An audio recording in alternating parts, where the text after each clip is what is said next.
Okay, ladies and gents, I see my battery is on the weekend, and I don't have my charger with me, so I think I'm going to get started just so we could start the share and hopefully don't get cut off. Hopefully it lasts. We need a little miracle that the battery lasts the whole share. So let's begin. We're actually going to get a little bit technical today. I want to do the parsha of the week. I want to learn some important messages and lessons from this week's parsha. So please join along with me because we got a double whammer of a parsha this week. We got Beha and Bechukosai, which is a double portion. Literally, Beha means on the mountain. So we're talking here on which mountain? Of course, Mount Sinai that we're talking about, right? And what drink do they have on the mountain? No, sorry, we won't go there. Mountain Dew, right? Okay, so we have our parsha where it starts off with a message of on the mountain of Sinai, Hashem communicates to Moshe the laws of, start off the laws of Shemitah, the sabbatical year. And we are told every seventh year, all work on the land should cease and all the produce becomes free for anyone to take, to enjoy, regardless man or beast. Everyone is to enjoy. It's not reserved for anyone in particular. And the Torah starts off with actually giving us the positive instruction that for 6 years, you should work your land, right? For 6 years, you should prune it. And Hashem says, when you come to the land, something very interesting, Rabbi Nachman of Breslov once commented that it wasn't until he had actually visited Israel that he understood why the Torah uses the present tense when referring to the Holy Land, meaning that I give you. When we merit to live in Israel, our gratitude to God is fresh. It's new each day, as if we had just been given the land. The same thing applies to our study of Torah, that it's not only, we don't just, what's the bracha on the study of Torah? We're coming up to Shavuos. We don't just celebrate that Hashem gave us the Torah 3,333 years ago, but rather we say it in the present, no sin Torah, that God gives us the Torah. And that's the way he saw the blessing in our parsha this week, the land that Hashem gives us. And Hashem says for 6 years, you should prune your vineyard, you should work. We are, in a sense, we are called the vineyard, right? The prophet Isaiah says, for God's vineyard is the army of the house of Israel. Each and every one of us has to work at clearing up, pruning our own vineyard. We could look at the world as God's garden, Basi Legani, and we have to eliminate any weeds in the garden. What are the weeds? Well, the negativity, jealousy, hatred, lustfulness, whatever it might be that we could relate to as the weeds within this garden. Now, after 7 sabbatical cycles, what does the Torah tell us? Comes the 50th year, right? 7 times 7, 49 years. After the 7th Shemitah year comes the Jubilee year. That's what we're going to talk about today, when the work on the land, again, now it's 2 years. I feel that there's a lot more rules. All servants are set free. All ancestral estates in the Holy Land that have been sold are going to go back to the original owners. So really speaking, no land is really sold in Israel. It is more so like leased. And we, just to pick a few verses here to analyze, the Torah says, then will I bless, let me just find this verse. Then will I command my blessing to you in the 6th year, and will bring forth a harvest for 3 years. Why for 3 years? Because you have the 6th year, the 7th year, and you need produce for the first of the next cycle. So the Torah uses these words, and to you in your land. Not in all lands does this apply, but we're talking specifically in the land of Israel. These are blessings for the land of Israel, right? It's a tremendous blessing to think about that when you're going to leave the land fallow, you're going to follow the laws of Hashem. You don't have anything to worry about. The land of Israel will give enough produce. It will give us everything we need. And the verse here says specifically, Hashem says that I will command my blessing. Right? If a person asks, what are we going to eat? Right? What are we going to eat these years if I can't work my land? Well, God says, I will command my blessing on the land. Right? So you don't even have to ask what will we eat. Right? Because you'll see that Hashem's blessing is there in the full abundance. There will be so much blessing, you won't have to worry. I will command my blessing upon the land, upon you, that you don't have to worry. When you follow God's will, as we discussed in yesterday's shiur, then there's nothing to be worried about. God provides for all of our needs.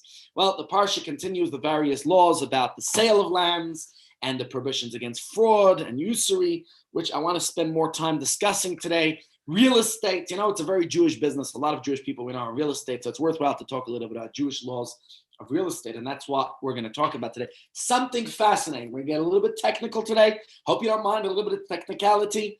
It's the parsha of the week, and we see here that God promises that if we keep the commandments we discussed, we're going to enjoy all this material prosperity. We're going to dwell securely in Israel. We're going to have all these blessings. Of course, then it turns to the rebukes, which we'll get to in a moment, but to discuss a few of the ideas that are discussed about the blessing. The Torah tells us a few very important rules, such as, if your brother becomes poor, and you should strengthen him, the Torah says. It's very interesting. To help someone else who's stuck, right, you have to be willing to immerse yourself in the mud to help another person out. The Baal Shem Tov said, we come into this world 70, 80 years to do a favor for another. But what's interesting, the Talmud says that if a camel is struggling with its load and you're going to help it out, if it's already fallen, if it's already failed, it takes 5 people to lift it up. But if it is not yet fallen, but it's beginning to struggle, then you lift it up. It only takes 1 person. So the verse is saying very specifically, very clearly that if your brother, if your sister, if somebody's struggling, you should strengthen them before they fall, before they fall down. You have to be there at their side.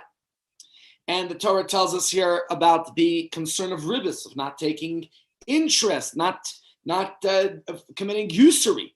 What's interesting is the numerical value of the word ribis is 612. That's one short of the 613 commandments of the Torah. What does that teach us? That the mitzvah is not charging interest. It's considered as great as all the other mitzvahs combined. Very interesting. Next, another verse that stands out here, it says that, let me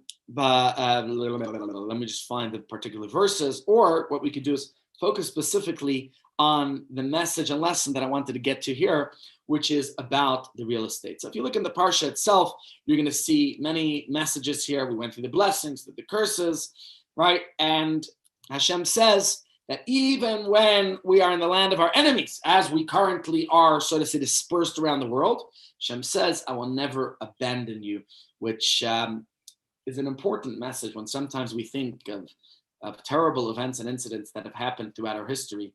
Yet Hashem promises not to abandon us. That means that Am Yisrael Chai, we're still here, despite how many have tried to persecute and destroy us. We're still around, thank God, and we'll be around forever, right? And the parsha concludes with the rules of how we're going to calculate the values of different types of pledges that are made to God, and a very interesting Hasidic insights into that about the value of our fellow human being.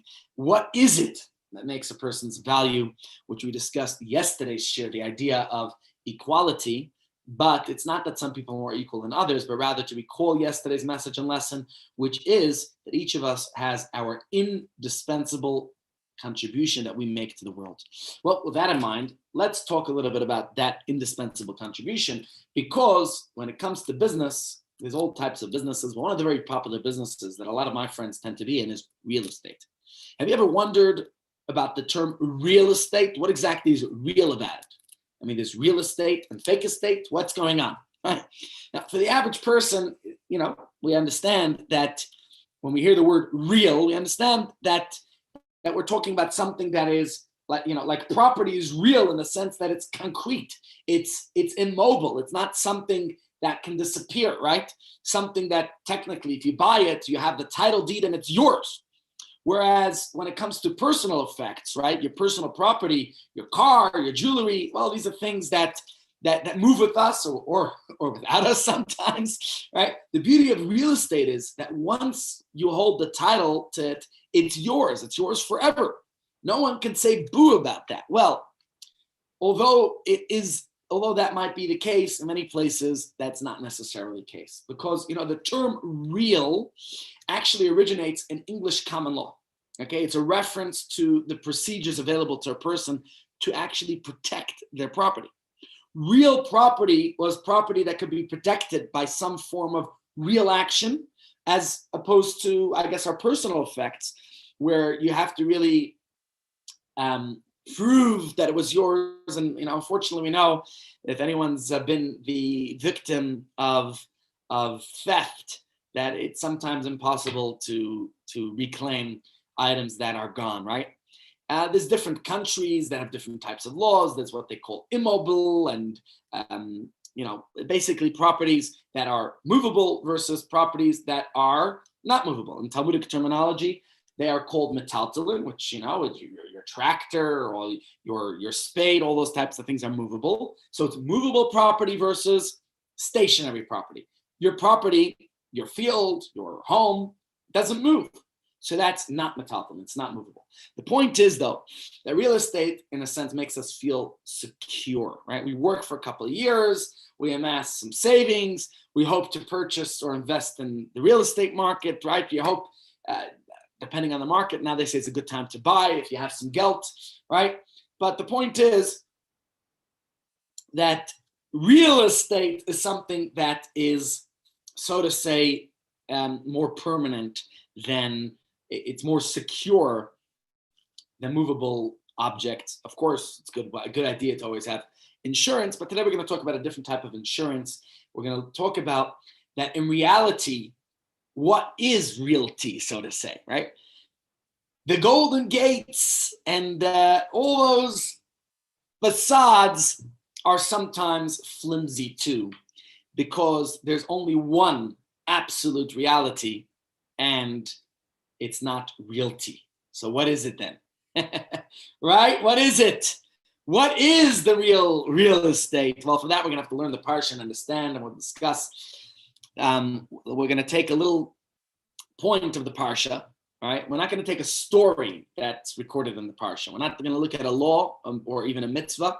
Not even a paragraph or a sentence or even a word, but rather we're going to do something very technical today. And I have to apologize in advance because my battery is saying 6%. And if my battery depletes, then I will sadly not be with you. So please accept my apologies if the shear stops. Then we're going to have to say, we're going to have to continue tomorrow, bli neder, okay? So I'll go for as long as my battery's still going. I don't have a charger with me, and I apologize for that.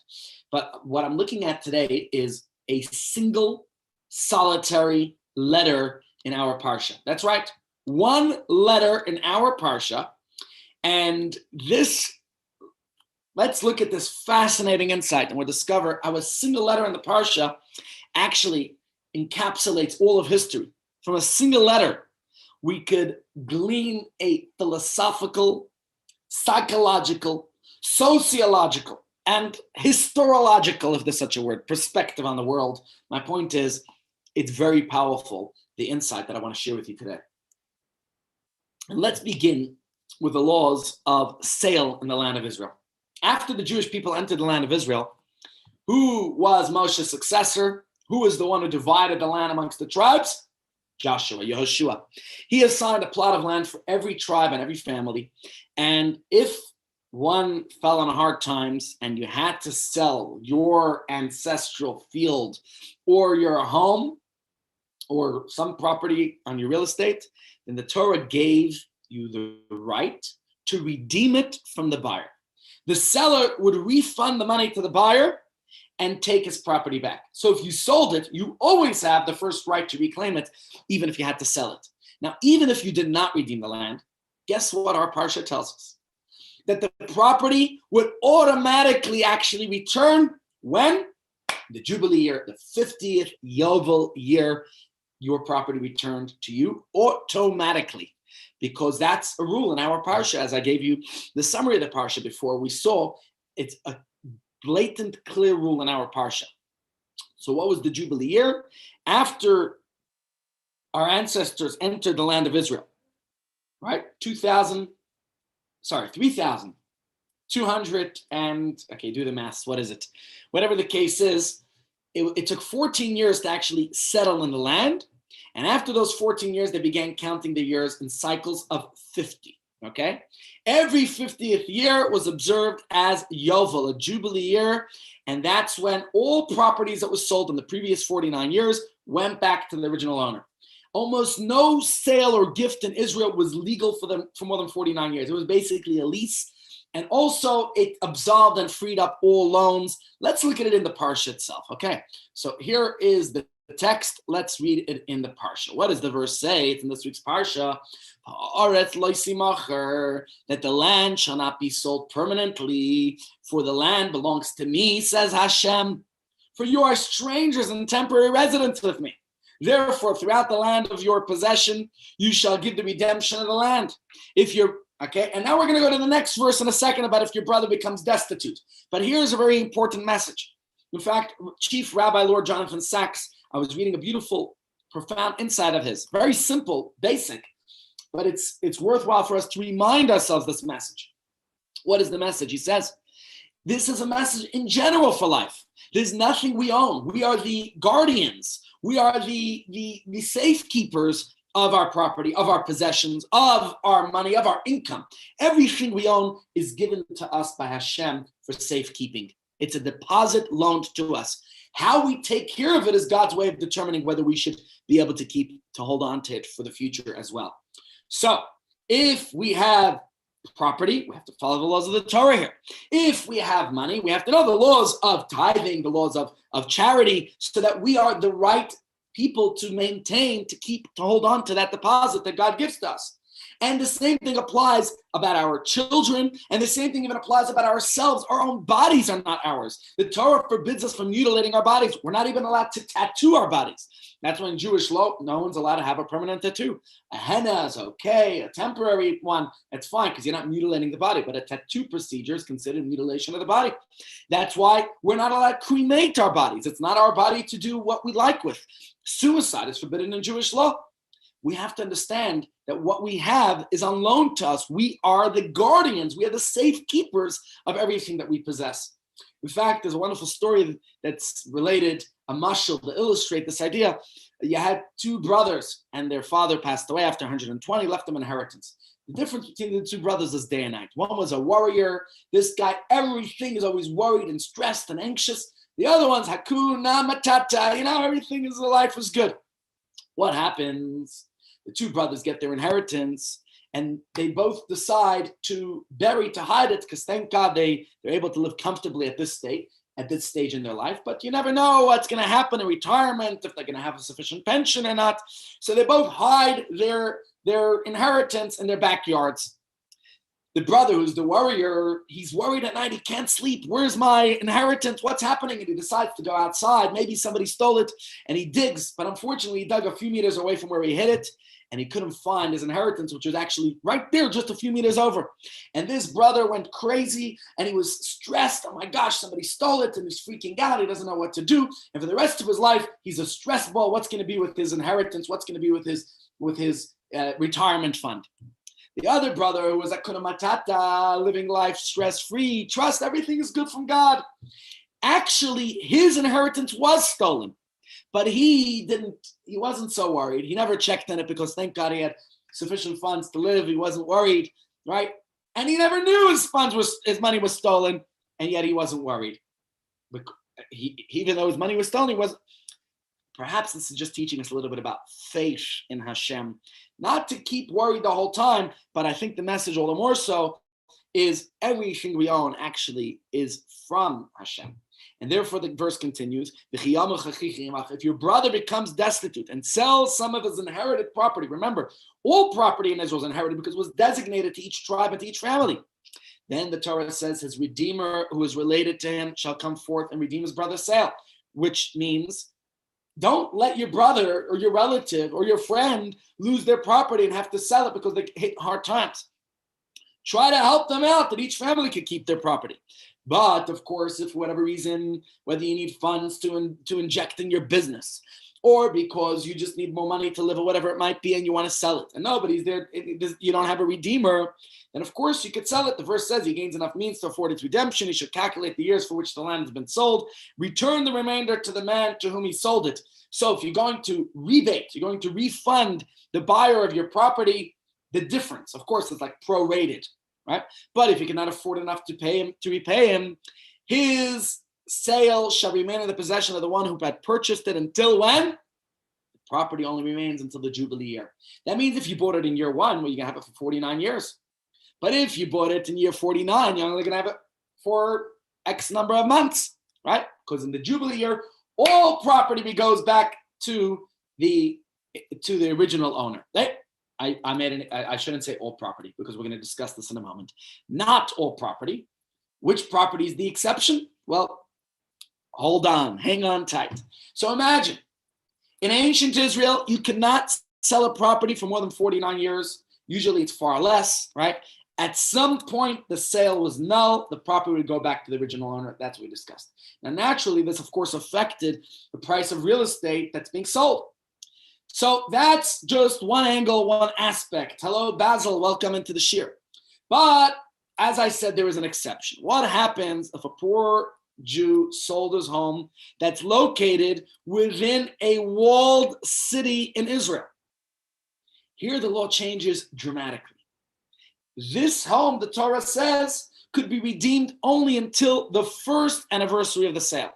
After that, it remains the property of the buyer permanently. So if you want to buy property in Israel, try to go to a city that's walled, because there's only 1 year that the seller can actually reclaim that land. Not the 50th year, but only the first year. That's it. It never returns to the seller, even with the arrival of the Yovel Jubilee year. Even Yovel cannot cancel, cannot reverse that sale. It remains forever in the domain of the buyer. And let's read this in the Torah portion this week itself. What does the verse say? Let's find it here. Okay, here we go. And when a man sells a residential house in a walled city, its redemption may take place until the completion of the year of its sale. If its period of redemption shall be a full year. That's it. You got 1 year to be refunded. But if it is not redeemed by the end of a complete year, then the house which is in the walled city shall remain permanently the property of the one who purchased it throughout his generations until it will not leave his possession in the Jubilee. Now this is interesting and it's discussed further in Halacha. Let me just first summarize it here for you here. We say that throughout the land, you should give redemption of the land, right? We just discussed that. And all land reverts to its owner. However, if you live in a walled city, then it's going to remain permanently in the hands of the buyer. Let's look at the commentary. Let's see what Rashi tells us on this. It says, in the Jubilee year, servants are released and land is released. That's our parsha this week, right? This refers to the laws regarding the sale of land in the Torah. Only in Israel does this law apply, but there are many countries that actually have similar laws where land is actually only leased. Have you seen such laws? I mean, think even a country like Hong Kong was leased for 99 years by the British. Only recently, in the last 20-something years, did it return, I think in 1997 or so, did it return to the possession of China. So here we have a positive commandment in the Torah. The Torah says you should grant redemption to the land.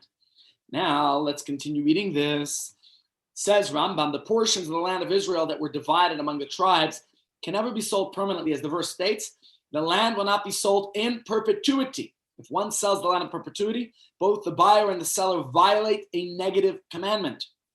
Their deeds are of no consequence, and the land reverts to its original owner in the Jubilee year, which is, of course, our parsha this week, right? Person who sells a house in a city surrounded by a wall may redeem it throughout the 12-month period from the day he sold it whenever he desires. Parenthetically, how does that apply to us in Joburg? Aren't we surrounded with walls here? Anyways, point is, the Torah says you have 1 year, that's it. If 12 months pass and it is not redeemed, it is established that the property of the purchaser, when a person sells a house in a walled city and the Jubilee arrives within the first year after the sale, the house does not revert to its owner in the Jubilee. Instead, it remains in the possession of the purchaser until the seller decides to redeem it during the year after its sale. Otherwise, after that year is completed, it becomes established as the property of the purchaser. So there's one exception to this whole rule of property returning to its original owner. What's the exception? If it's in a walled city, right? Now, it's important to realize that the Torah is telling us the laws of the Jubilee year. This, even though Jews live in Israel today, these laws apply only when all Jews, when basically the Jewish nation is in Israel. Getting closer to that, but that's not, the Jubilee rules don't apply today, but I do believe that Israel has some kind of a similar rule today where the government owns the land. All property in Israel, I believe, is leased from the government. So even today in modern Israel, which is not following this biblical law, you still don't properly own your land. It is only leased from the government. But Israel is not the only country that has such type of laws. There are many countries that actually have such laws. So it's not unique to Israel. Whatever the case is, we see here that today these laws no longer apply. But it's sort of like similar to any other country, any other place in the world. Now, why is it that the walls, that a city that is surrounded by walls has a different law, right? We're talking here that it's different. So for this, let me just pick up the Sefer HaChinuch, which we've discussed many times. Sefer HaChinuch is a book that discusses, that explains all the laws of the land. In general, just explains all the laws, gives reasoning for the laws. So the question we're going to discuss, that we're addressing today, is: can we really own anything? Is there anything secure in our lives? That's the question. And the truth of the matter is, we're going to see that there's nothing we securely own except for one thing. And that will answer the question that we talked about the other day: what is the world to come? And I'm afraid, with my computer telling me I have 0% left, that it's going to crash any minute, and we're not going to be in the shir any longer. So I apologize in advance, but until that happens, let's seize every moment we have. And with that, I'm going to put you straight into the Sefer HaChinuch right here. Says the Sefer HaChinuch: the notion that houses in a walled city could never be reclaimed after a year is intended to promote the appeal of the land of Israel, to encourage the seller to quickly redeem it. So the idea is that we actually want it to return to the hand of the seller, that he shouldn't for long be in this state. And he says as follows: in as much, it actually comes from the